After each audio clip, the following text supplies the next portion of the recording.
While this podcast will cover information about how to access therapy and other mental health services, it is not intended to be a substitute for said services. This podcast is intended for educational and entertainment purposes only. If you feel you are in need of mental health assistance, please seek out licensed professional care in your area.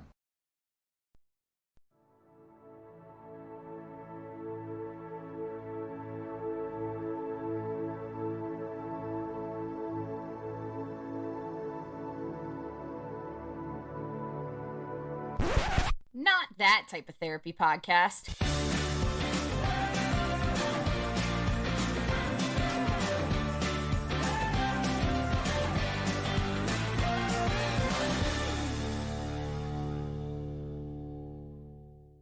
Welcome, folks, to Mental Health Quest, the therapist office, and beyond.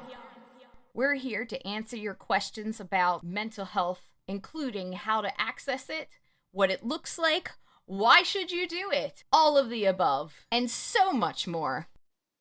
Welcome, everybody, to Mental Health Quest. Aren't you all excited to be here? This is our 10th episode, and we're covering borderline personality disorder, which I'm kind of excited to learn all the things about. So, I'm Charlene MacPherson. I'm an LCSWC and a certified therapeutic game master. I am Benjamin Taitz. I'm a registered psychological associate, and we have a very, very special guest with us. She is actually one of my friends who I met through superhero therapy training and whatnot.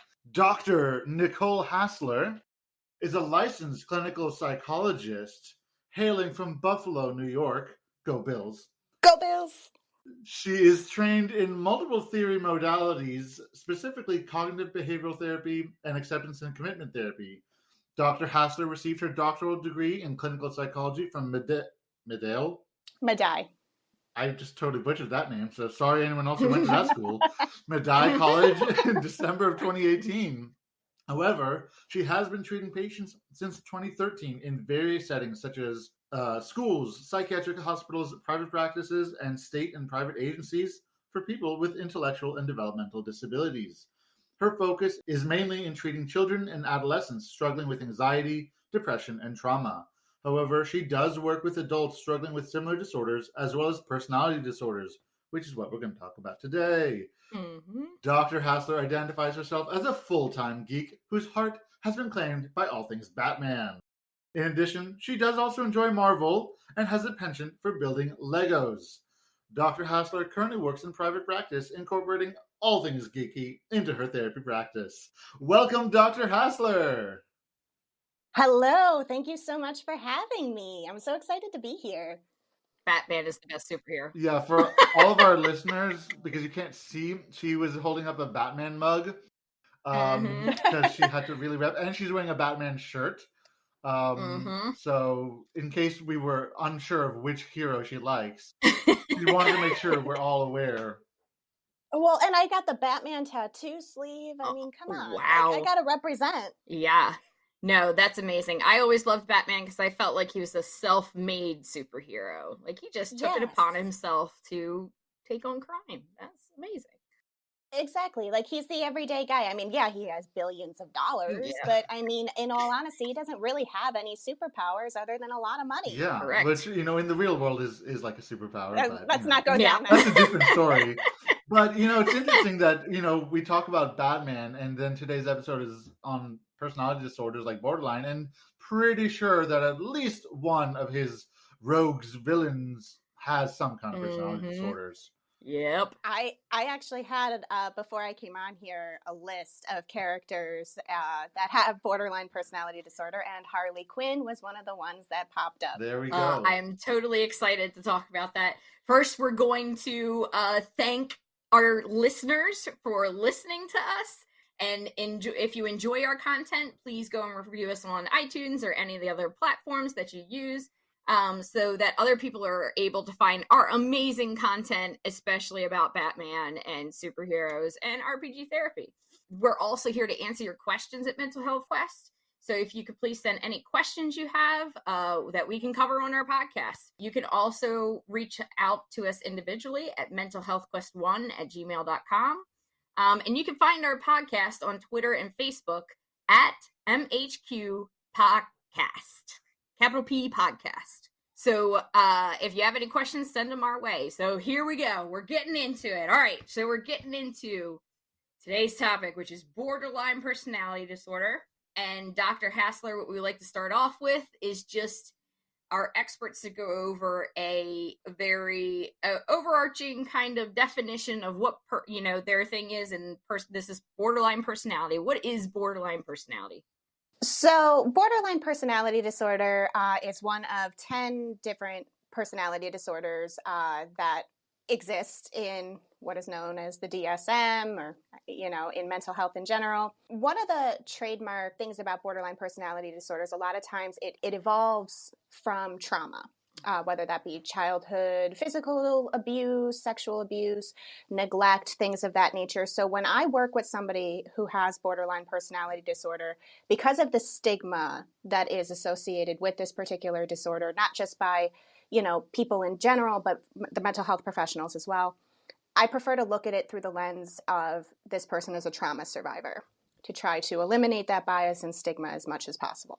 But really, it's just like any other mental health disorder. It impacts the way people think and feel about themselves, about others, which causes dysfunction in everyday life. For borderline personality disorder in particular, which I might from here on out refer to as BPD because it's a mouthful to say. There's a lot of self-image issues, a lot of difficulty managing emotions and behavior, a huge pattern of unstable relationships. In particular, people with BPD can have an intense fear of abandonment or instability, which again can come from that childhood or even just trauma in general.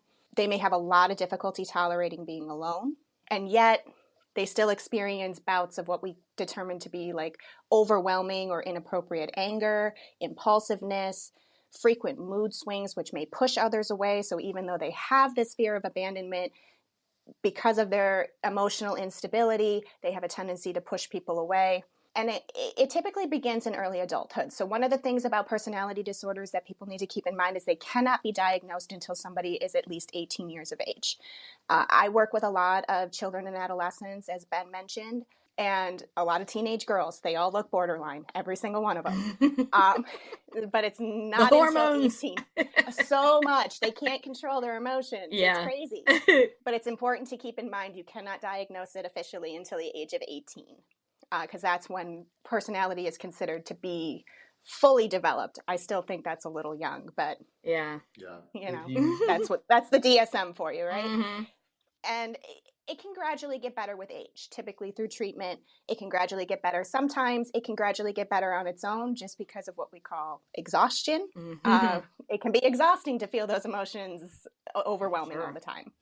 And there's a ton of symptoms that go along with it. We already mentioned the fear of abandonment. They may even go to like extreme measures to avoid real or imagined separation or rejection. And this can include the therapeutic relationship as well. Mm-hmm. That unstable pattern of intense relationships.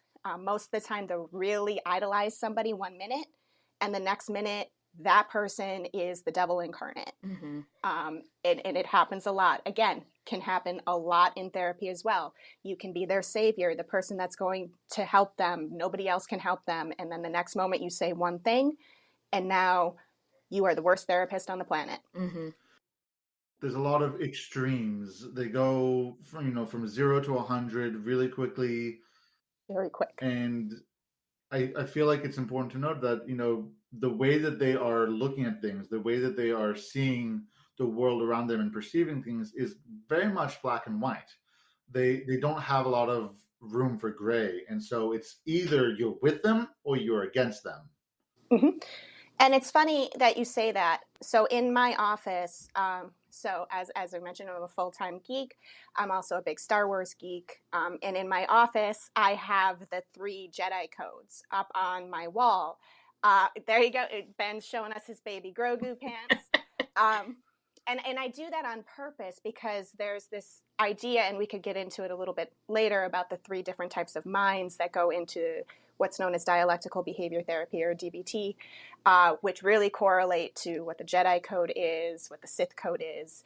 And the idea is to get to the gray Jedi code, or what we call wise mind, the infusion of black and white, light and dark, all that sort of stuff. But we could talk about that later. I love it. But yeah, there's a ton of like Ben said, the extremes. So rapid changes in self-identity and self-image, their goals and values are constantly shifting. And they themselves either see themselves as bad or good. And there's no gray. There's no recognition that we may not be good all the time. There's still some goodness in us even when we feel like we're bad. There can be a lot of paranoia as well, loss of contact with reality. I've actually worked with people that have BPD that dissociate as well. And again, that's a trauma response. I was going to say, which is a trauma response. Yeah. Yep. A lot of impulsive and risky behavior. This is kind of that trademark of what borderline personality disorder is. So there can be things like gambling, reckless driving, unsafe sex, spending sprees, binge eating, drug abuse, suicidal threats, self-harm behaviors. We see that often, especially in response to fear of separation or rejection. Mm-hmm. A lot of self-sabotaging. A lot of what my experience with BPD has been in inpatient psychiatric hospitals. And you will gradually see that they're progressing, they're doing very, very well. And when they near that discharge date, they self-sabotage because they're not ready to go. Mm-hmm. I feel like that's a really important thing to kind of note, is they don't also have a lot of that kind of self-esteem and that belief that, look, yes, I am doing well and I can do this, like that self-efficacy. My experience with BPD has also been in inpatient psychiatric hospitals. And I can remember one very specific instance of the self-sabotage when it was like coming close to, discharge. And so for almost the entire stay, they want out, like they don't want to be here. So they're going to do the work. They're going to go to groups. They're going to do everything that they need to do to get out. And I had this client, they were doing, phenomenal. Yes, some hiccups here and there, as happens with BPD, there's going to be hiccups. And I remember I went with them to interview at a boarding care. They were very nervous. They were like, because this is something that they wanted. This was a special boarding care that would help them to go back to college and like all these really wonderful things. Great program, awesome stuff. And we went to the interview and the patient did wonderful. Knocked it out of the park. Like I didn't even need to speak up at all. Like they wanted me there just in case I wasn't needed. We get back to the unit and the next day they were acting up. They were punching walls. They were yelling and, throwing things and every possible like behavior problem. And we're just like, what just happened? Like you got accepted to this awesome program. It's because they don't believe that they're worthy. So that kind of self-worth is really difficult to kind of maintain for them. That's one aspect. Another aspect is, again, when you're thinking about the sense of rejection and abandonment, and they have this pervasive pattern of believing that everybody is going to leave them, that they're going to constantly be abandoned. Well, when they're in a psychiatric hospital, can't really abandon them, right? The staff is there 24/7. And so when you're sending them out kind of on their own, even if it's a residential, like halfway house type of thing, they get really scared that they're not going to have that support. They're not going to have those people. They're going to push them away. Those people are going to leave them as well. So they stay in the hospital because it's what feels safe for them. They know that they're going to have that support as well, which makes it really difficult. And self-sabotage is a big thing, especially in that type of setting. And even in private practice, you have that therapist that's been there, even no matter depending on how much you push them away, sometimes you can push so far to the point where the therapist is like, okay, this isn't working. We can't continue. But a therapist that really sticks in there, somebody that they really have a great rapport with, when they're approaching termination stage, they might sabotage because they don't want to lose the therapist, even though they would still have the therapist for the booster sessions and all that sort of stuff. It's just a matter of, this is somebody who's been a constant in their life, that has not rejected them, that has not abandoned them. And now they're perceiving it as abandonment. It happens often. And then just a few other things, like Ben mentioned, again, the extremes, the mood swings that happen, they can go from 0 to 100 very, very quickly. This can last a few hours. It could last a few days. It could be extreme happiness, extreme irritability, shame, anxiety. There's a lot of feelings of emptiness, again, because they feel often very lonely because they've pushed so many people away, whether intentionally or unintentionally. And again, a lot of anger, frequent losing of their tempers. They can be sarcastic and bitter, although who isn't? I was going to say sarcasm is my first language. Yeah. And it can even elevate to physical fights as well. But I guess that's my long-winded definition of what borderline personality disorder is. No, it's great. And you covered a lot of what it feels like, you know what I mean? Like what it feels like to have those ups and downs of the emotions, and they're so quick and it's so scary. And, you know, all of this is based on, like you said, a trauma response, which I really want people to understand that this isn't something that they chose. It's not something that they're like, this is who I want to be. This is the personality that I want. It's that they didn't have that stability when they were younger, so they're not expecting the stability as they get older as well. And so it may seem extreme, but it's a survival response, right? That's what trauma responses are, is a survival response. And I think it's, you know, important to look at it. I think one of my issues with the whole label of personality disorder is because people think of personality as, oh, well,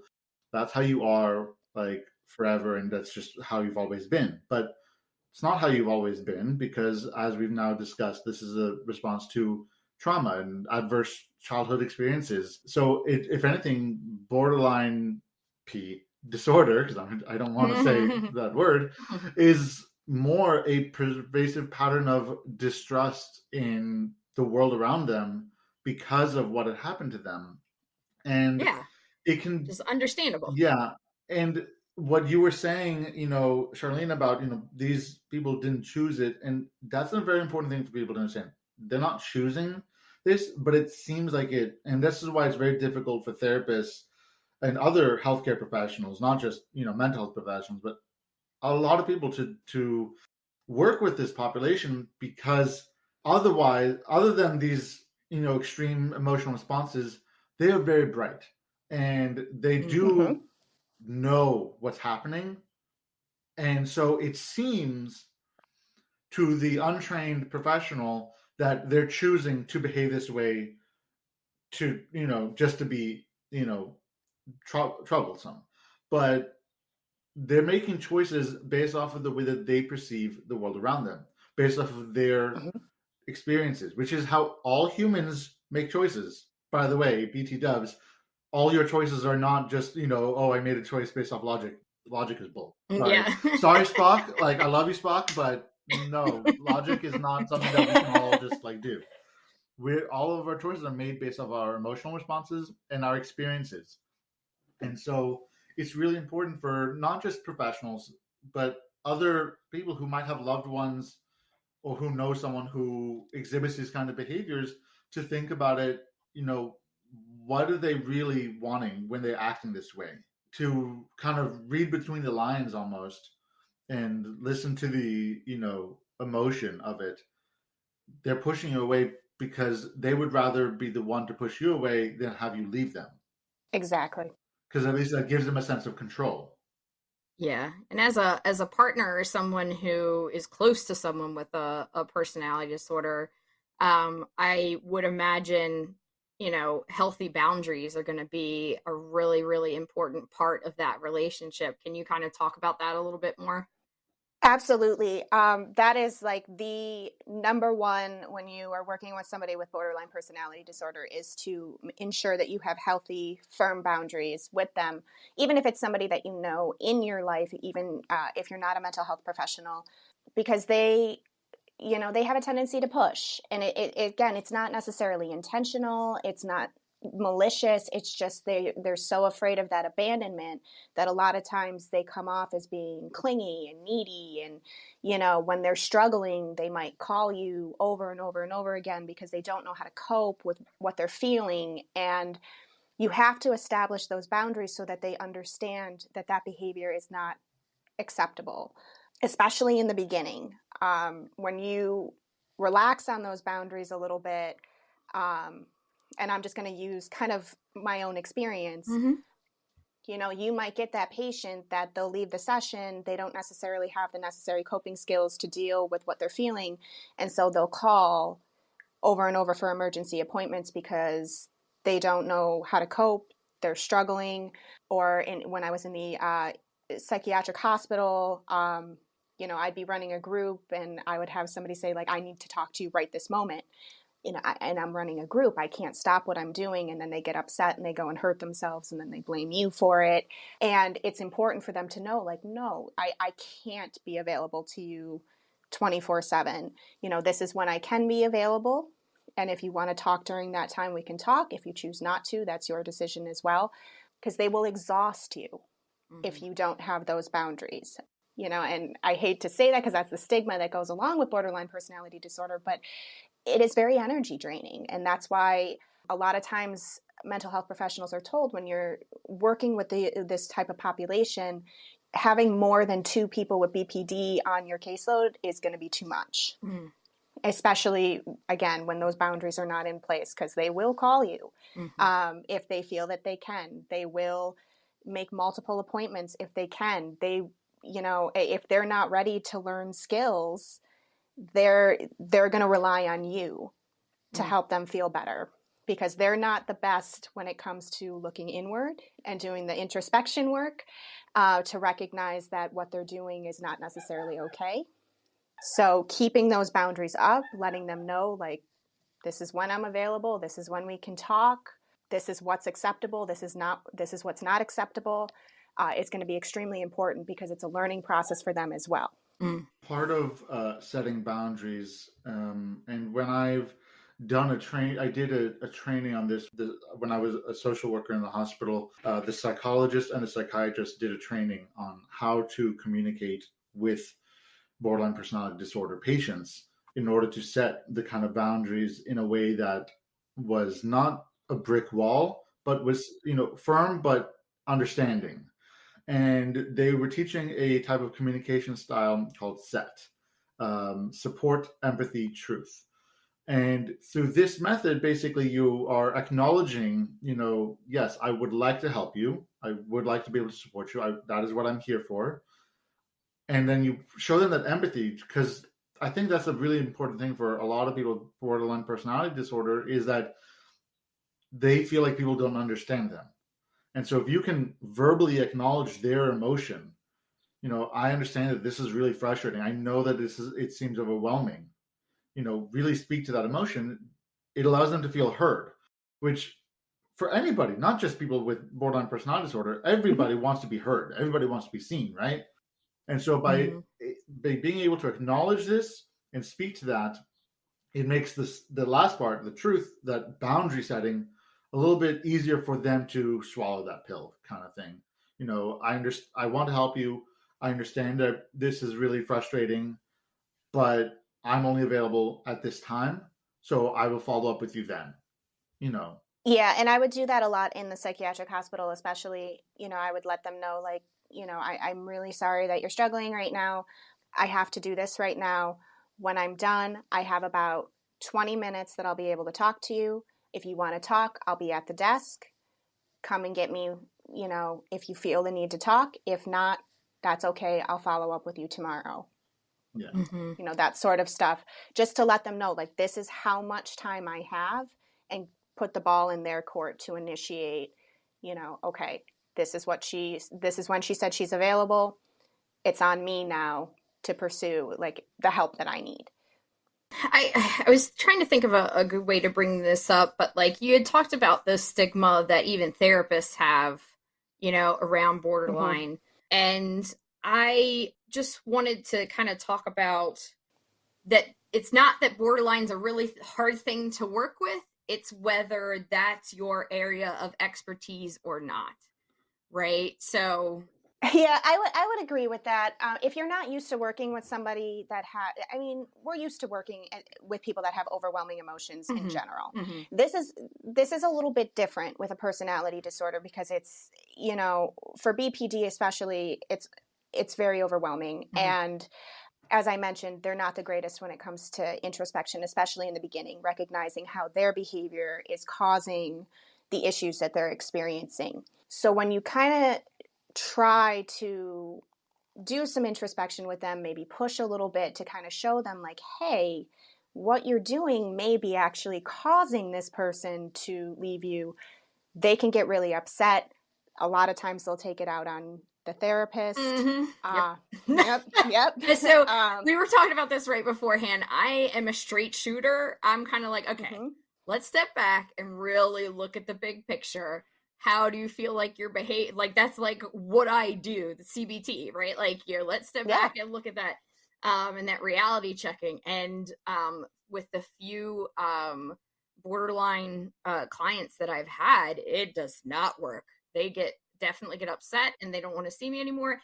And that's why, as a therapist, I know that I am not trained enough. My style does not fit that diagnosis. I should refer out to somebody that's more of an expert on how to deal with this. So, for any therapists out there too, it's not, this one's worse than anyone else. It's that, what is your expertise and what are your limitations and what kind of boundaries do you have? I am not a strict boundaries therapist. That is just who I am. And so recognizing that limitation doesn't go well with the treatment with personality disorders. Like, I'm going to say, no, I'm not the good fit for you. I'm going to send you to somebody who is.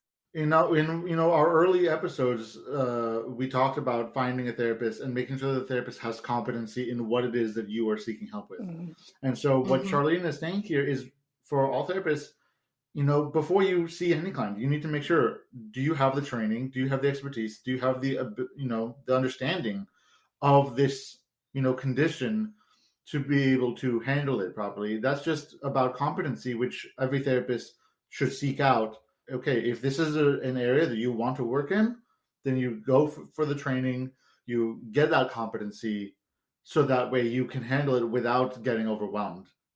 Absolutely. And I just wanted to go back to my earlier point in terms of like the introspection. This is not to say that they can't learn it further on down the road. The more you work with them, the better they get. And one of the biggest reasons why there is such a stigma surrounding it, again, is that when somebody with BPD does get upset with you because maybe you said something, you didn't mean to say it in that way, but they heard it that way and they're very upset with you. We all struggle with imposter syndrome, right? Like most of us, we feel like we're the worst therapists in the world already. We don't know what we're doing. We're frauds. People with BPD can really feed into that. And that's, again, going back to the boundaries, sometimes with some of my clients, they know quite a bit about me.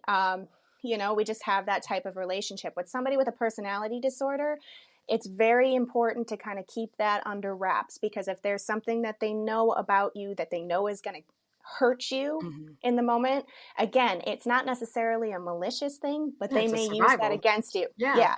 They'll use that against you and feed into that imposter syndrome, make you feel like you're the worst. And it's like, well, then what am I doing? Why am I here?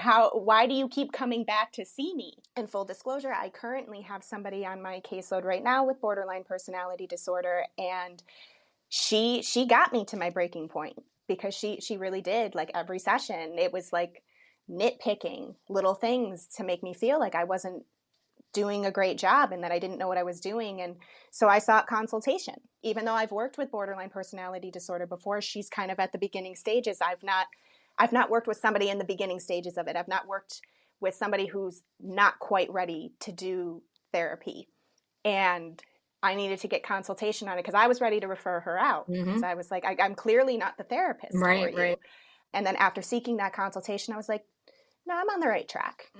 I just, it's at a point where, like, I just have to push a little bit, but do it in a very tactful way and recognize that what she's saying to me, it's not a personal attack against me. It's just survival. Yeah, well, and that's what I was just thinking is like when we talk about trauma and survival mechanisms and things like that, we talk about fight, flight, or freeze. And I think there was a fourth one now. I can't remember. Is there now? I don't know. I have not heard that. So, is that in the TR? Yeah, I don't know. I didn't see that. But this is the fight response, right? Mm-hmm. Like this is I am being attacked. I'm perceiving that I'm being attacked and I need to protect myself.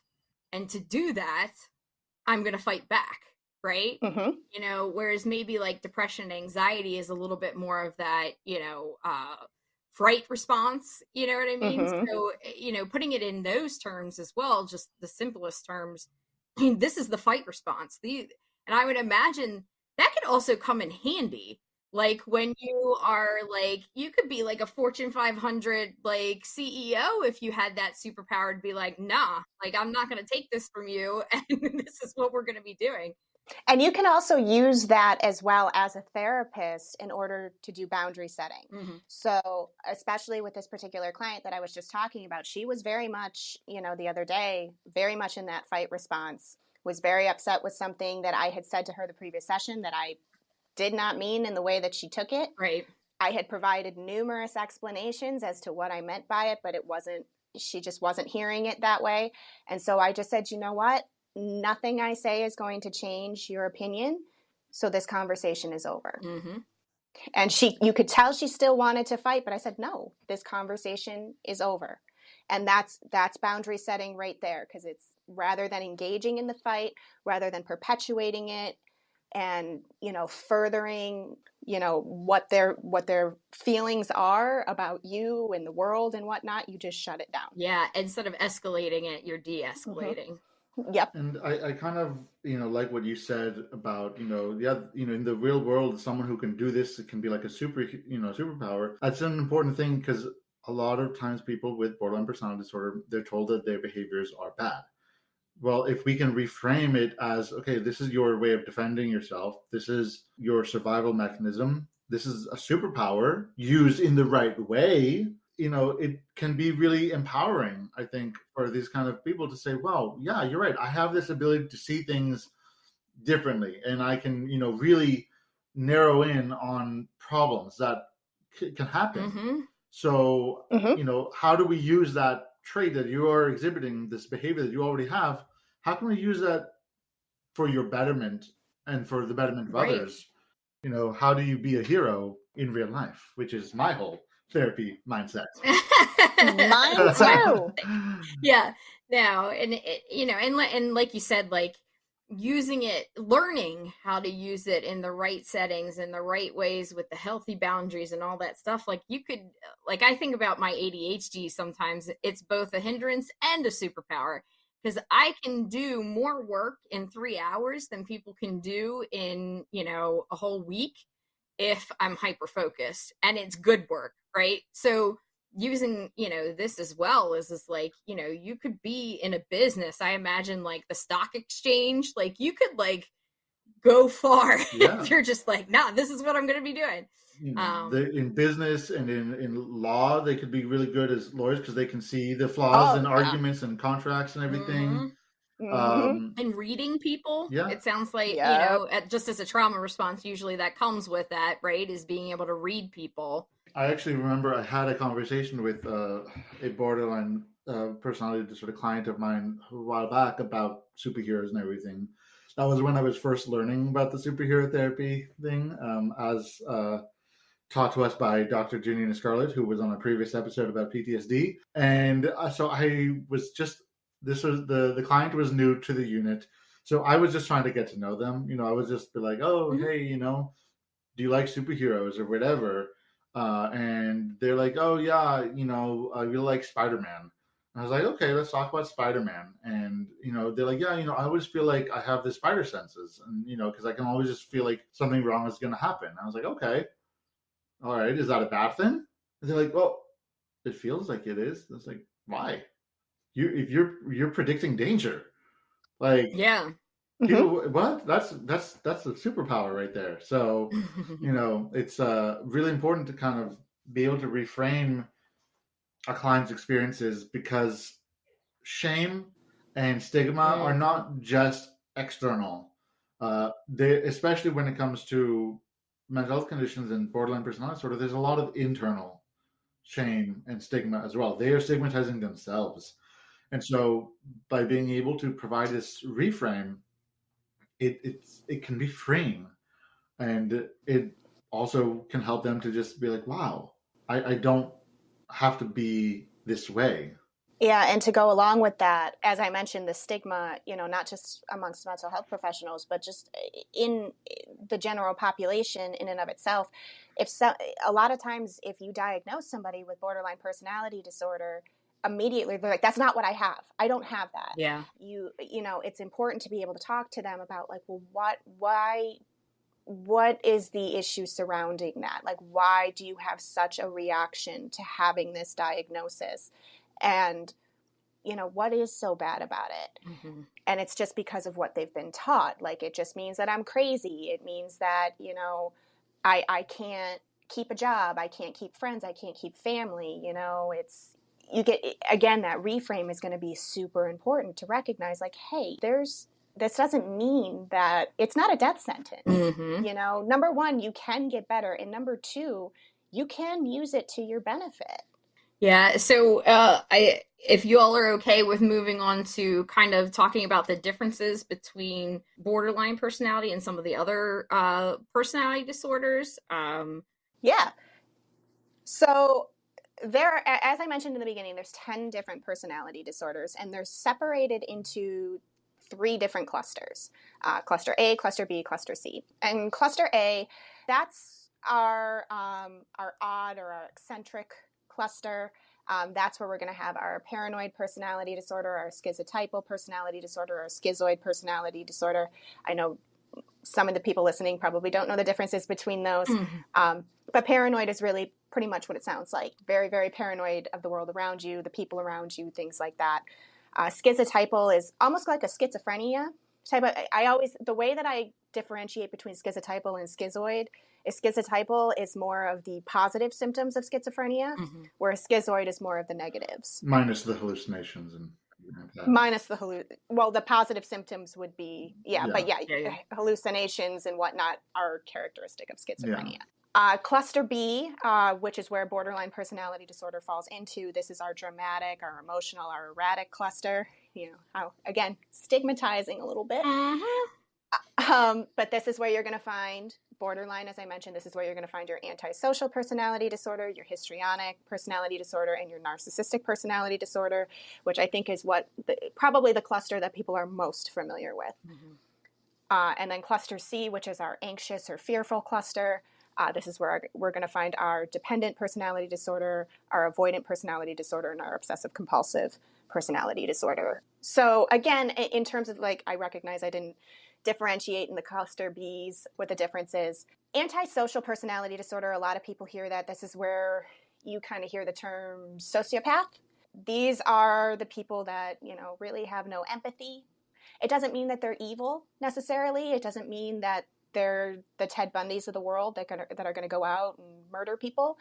It's really just that they lack emotion, they lack empathy.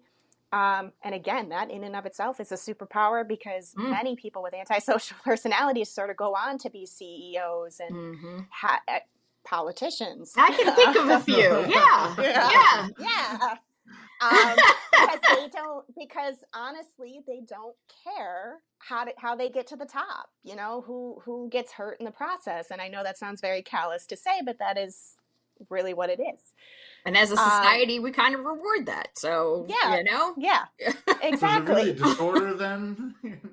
Yeah, maybe it only becomes a disorder when they actually physically harm somebody. Yeah. The histrionic, this is more of a person who needs to be the center of attention all the time, all eyes on me type of person. And narcissistic is really what it sounds like. This is the person that's obsessed with themselves, has a very inflated sense of ego. Everything, like I said, everything is about them. Whereas histrionic wants the attention on them more for that validation and whatnot. Narcissists kind of want it because they just think they're awesome. When a lot of times they're really not. I think it's a good way to think about it is... I think of another one there too. Yeah. I think a good way to kind of conceptualize the differences between those is, borderline, they want connection, but struggle to find it. They do. Histrionic, they want sympathy. And so they take it.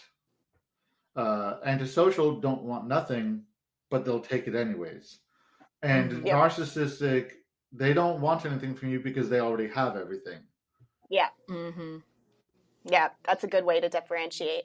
And then in terms of the cluster Cs, dependent is really about kind of what it sounds like. You're very dependent on other people for validation, for your own needs, that sort of thing, to a fault. This is where it was funny when we talked about earlier about Harley Quinn being borderline. I've always seen her as kind of the dependent personality type because I feel, at least early on, she's been so dependent on Joker for her own identity. Maybe not so much now, the way she's written, but at least early on. And it is possible that people can have comorbid, They can have both. So. Mm-hmm. Avoidant is, again, kind of like it sounds like, kind of avoid, people and things and whatnot. I know that sounds very introverted, but it's more to an extreme. Mm-hmm. And obsessive compulsive, it's not raised to the level of like a full-on obsessive compulsive disorder, but it's very rigid type of belief system, very rigid in their routines and structures and things like that. But it's not so much due to anxiety as it is just like, this is just how I like things done. Yep. This is how, yeah. Yeah, no, thank you for all those definitions, because I haven't heard those since probably my social work, days in school, because it doesn't get covered a lot, right? Like it right, especially in our field. And then I also, since we keep talking about like superpowers and we can get there and all that sort of stuff, I wanted to talk about treatment, right? Like we're talking about, you can use this as a superpower as long as you get treatment and you learn how to use it in healthy ways. So as far as treatment, what is the best treatment for personality disorder? So the end-all, be-all, Mac Daddy treatment for BPD is what is known as dialectical behavior therapy, or DBT, developed by the one and only Marsha Linehan. Shout out to her. Yep. Shout out to Marsha. Exactly. It was developed really to help people that have a lot of overwhelming emotions. It helps people handle distress without losing control, acting destructively. It gives us a way to help them manage those emotions. And there's 4 particular skills that are associated with this. The first being distress tolerance, which helps them cope more with painful events by building up resiliency, giving them new ways to soften the effects of upsetting circumstances. That's usually the first module. Mm-hmm. Mindfulness, of course, because we all love mindfulness. It helps them experience the present moment. That's what mindfulness is, right? While focusing less on painful experiences from the past, frightening possibilities from the future. And again, it gives them the tools to overcome negative judgments about themselves and others, things that have become habit for them as well. Like we're focusing right now on the present. We're not focusing on who you were or who you might be. We're right here, right in this moment. Emotion regulation, that's the big one, obviously. This is recognizing more clearly how the person feels and observing the emotion without getting overwhelmed by it. That's a hard skill to learn, I think, for anybody, but especially with this, with BPD. The goal is to be able to modulate their feelings without reacting or behaving in reactive, destructive ways. And then, of course, interpersonal effectiveness, which gives new tools to express beliefs and needs, set limits, and negotiate solutions to their problems, while protecting relationships and treating others with respect. So that's really what DBT is. If you do more formalized DBT type of therapy, there's a few other things with it. A lot of times therapists will do a check-in in between sessions, whether that's a phone call or, maybe a brief like teletherapy type of session. This is not something that I do. I'm not fully trained in DBT. And sometimes, especially in the beginning, again, when you're setting those boundaries, it can get a little dicey. So DBT is what we particularly use.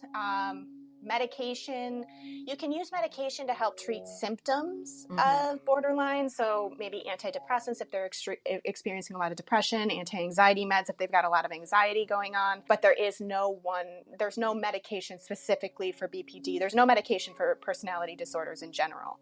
Because again, this isn't necessarily something that you can just fix with, not that you can really fix any sort of mental health related issue without a combination, but this in particular, it's personality. Yeah. So, we're not looking to fix, to medicate your personality. We're looking to help you, grow, form better coping. Yeah. And that, definitely think that that's, an important distinction is, when we talk about medication, when we're talking about depression and anxiety and things like that, we're talking about, imbalances in the chemicals in our brains and things like that. And then with trauma, though, there is an effect on the physical brain, right? And that's what we're dealing with, is like that physical effect that then comes out as that fight response or whatever, right? So that's a little bit different. Have you ever heard of people using like EMDR along with like DBT and stuff like that because it's a trauma response? I have heard that. I've not seen it used very often. It seems, at least in my area, that EMDR is limited to more of PTSD. So I'm not sure in other areas if this is something that is used more in combination.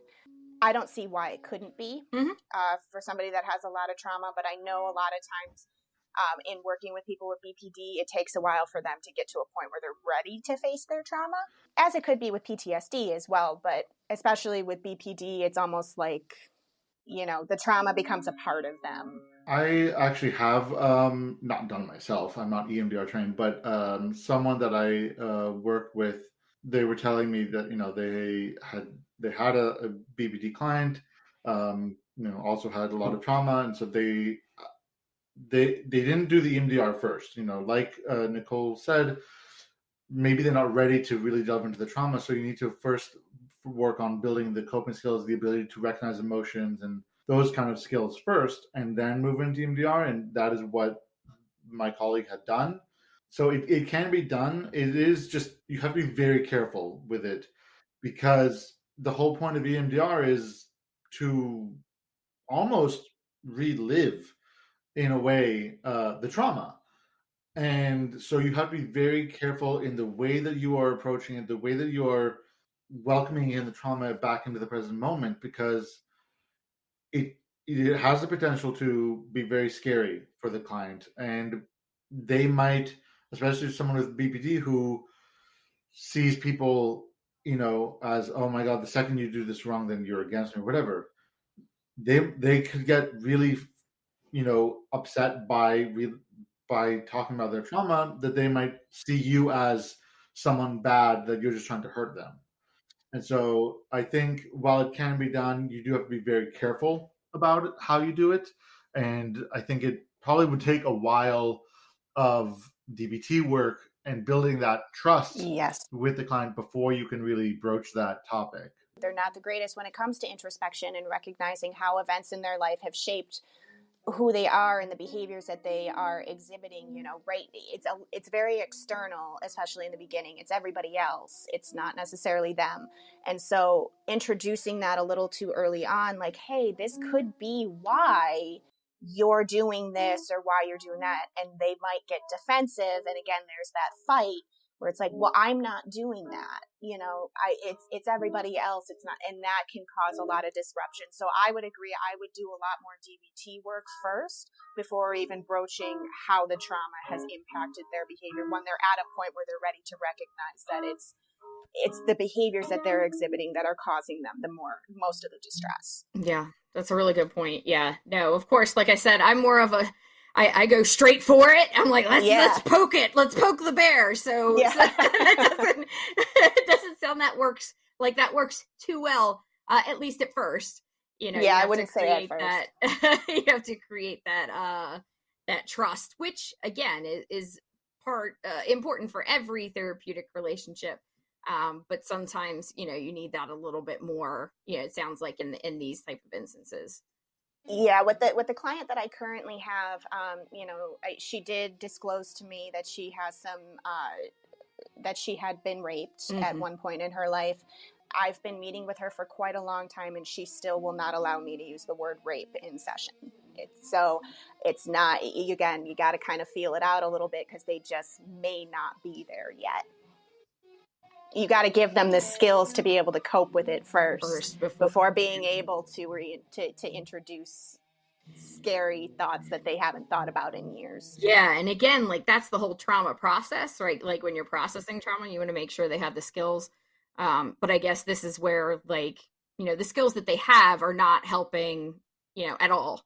So you have to, you know, I'm going to start from scratch. Here are some healthy coping mechanisms to be able to deal with the emotion regulation and things like that. That totally makes sense. Just, and it totally makes sense that I would not be a patient enough person to be able to do that. I have ADHD. I'm impulsive. I'm like, let's poke the bear. Let's get it done. Let's get it, you know. And so definitely would need more training. I'm sure if I had training and, you know, stuff like that, it would be okay. But thank you all for doing that work so that I can be my impulsive self and impatient self. I'm jealous of that. And then just one last point about DBT that I kind of alluded to in the beginning is that the concept of the three minds. So we have rational mind or reasonable mind, which is very logical, very just the facts, ma'am. This is our brain, kind of like on robotic thinking without emotion. Then, of course, we have emotion mind, which sounds exactly like it sounds. We're acting on pure emotion, which is where most people with BPD tend to function. It's, you know, the emotions are in control. And the whole idea is to get to the concept of what is known as wise mind, which is the combination of both reasonable and emotion, logic and emotion, that sort of stuff. And that's where my posters come into play with the Jedi codes, because the Jedi are very rigid, right? Very non-emotion, non-attachment. This is where our reasonable mind kicks in, just the facts. That's how the Jedi operate. Emotion mind, very much like the Sith, right? We're full emotion, anger, hatred, use it to achieve a goal, right? Yeah, exactly. And then nobody talks about the gray Jedi that use both. And, you know, which I'm still, you know, very much on board. I think Luke Skywalker is a gray Jedi. We know Ahsoka is a gray Jedi. They use both their attachments, they use their emotions, you know, to be able to succeed. So I don't want to spoil The Mandalorian, but I was like, oh, or was it Boba Fett? I can't remember. It was the most recent one, Boba Fett. Because Grogu had to make a decision. Grogu did have to make. He was going to do like the logic or whether his emotions, he should follow his emotions. I won't say what he did because I don't want to ruin it. But can we say, like, and I don't want to spoil anything either, but the person that made him choose, like, really? Yeah. I mean, come on. Considering where he came from, he's not one to talk. For fear of, you know, getting too distracted in the Star Wars talk, because I could go on. In the Legends novels that, you know, were previously considered canon compliant before the new, you know, stuff came out, before Disney took over, they did talk a lot more about the Grey Jedi as a... Yeah, I didn't even know that was a thing. Yeah, as a separate entity. They, you know, the Grey Jedi code is only actually found in Legends. It's not in the new canon. And the new Jedi Order that was founded by Luke actually did allow for more blending of emotions and traditional Jedi teachings, which I thought was much better than strict, no, you're not allowed to touch another person. It's like, what? Yeah. Grey Jedi is gray. And gray is not bad. People like to think, oh, gray is just so gray. It's like, gray gives you the best of the white and the dark. There's no light without dark. There's no peace without chaos. That's the gray Jedi code, right? Like, that's what it is. Yeah, and I tend to be more of a Trekkie. So you mentioned Spock earlier. Yeah, he definitely has the opposite problem, right? He's trying to be logical and denying his emotions completely. And by the end, I don't know if anybody's seen Discovery and things like that, but finding the balance between those two is how he finally found peace. And I actually had a client like specifically tell me recently that they were like, I'm Spock. Emotions are crap. I don't want them. Why do I have to have them? I'm like, well, if you like Spock's trajectory, like his actual like arc, you should go watch it. Yeah, exactly. He figures out how to integrate the two. As you know, Dr. Hassler, Nicole was talking about, you know, the emotional mind, the logical mind, and the wise mind. I actually was thinking in my head about different like Star Trek races, you know, because in Star Trek, oftentimes they do kind of personify certain, you know, species as just monoliths of certain things. So Klingons are very emotional, you know, yes, war, battle. That's the emotional mind.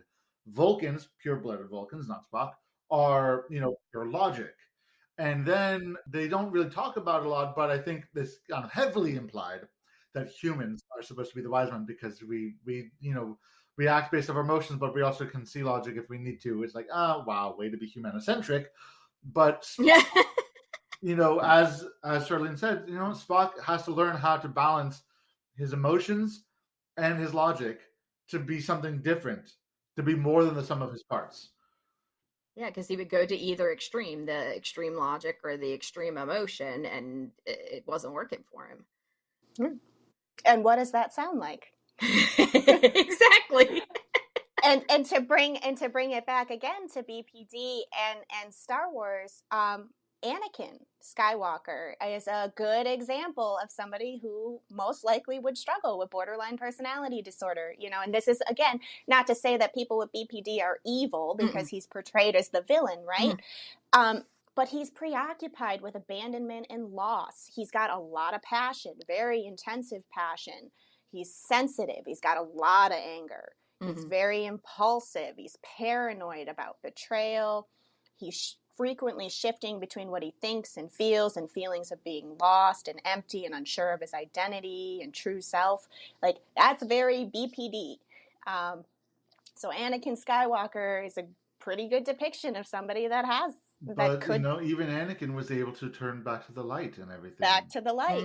Yes. He was. Oh, I love this stuff. It's so good. we could go on, but you know. Yeah. I think we covered a lot of good stuff, and definitely thank you so much for coming on, Dr. Hassler. So thank you, Dr. Hassler, for coming on to the podcast. We definitely really I enjoyed all the information. And I know Benjamin probably did too. Yes, I did. So at the end, we usually try and say like where you can find us on the internets. The interwebs. So I don't know the interwebs. You can find me at Nat20 Therapy on both Twitter and Facebook, and I have my website is live now, is www.nat20therapy.com. Pretty easy. And I have True Form Unseen on TikTok, and I'm gonna have all sorts of public engagements coming up, so keep an eye on that. So Dr. Hassler, where would we find you? Good luck. So I don't quite have a website yet. I'm working on that. It's in process. But if you wanted to find me on Facebook, you can find me at Nicole Christine, Kristine. And that's pretty much where you'll find me as of right now. I just started my private practice last year, and I'm working on getting the whole incorporation stuff going so I can get a website up and running. But I also may have a few engagements coming up as well. So I'm sure Ben will keep you all informed as to what those engagements may be. Definitely. Well, you know, spoiler, we have submitted some panel ideas for tags, which for our listeners is the Therapeutically Applied Geek and Gaming Summit, which is a, you know, online conference for geek therapists like us to just talk about geeky psychology things. So we are hoping to get chosen. Fingers crossed, everybody, that we get chosen. And fingers to have our crossed. panel. I have one in there too, so we'll see. So, and then for myself, you can find me not only through the Mental Health Quest podcast social media pages, but I do have another podcast that I am still kind of starting up. There's 2 episodes out. It is called My Hero Therapy, and it is a deep dive into the psychology of the My Hero Academia anime, and we learn how to be heroes in real life. I will actually be recording another episode today after we log off this. So hopefully new episodes coming soon, but check us out on Facebook, Twitter, and Instagram at My Hero Therapy. May the force be with you. Yeah. Live long and prosper. Yes. Oh, thanks everybody, and thanks for listening again, and we'll see you next time. Bye. Thank you guys. Go Bills. Please take care of yourselves and make today amazing.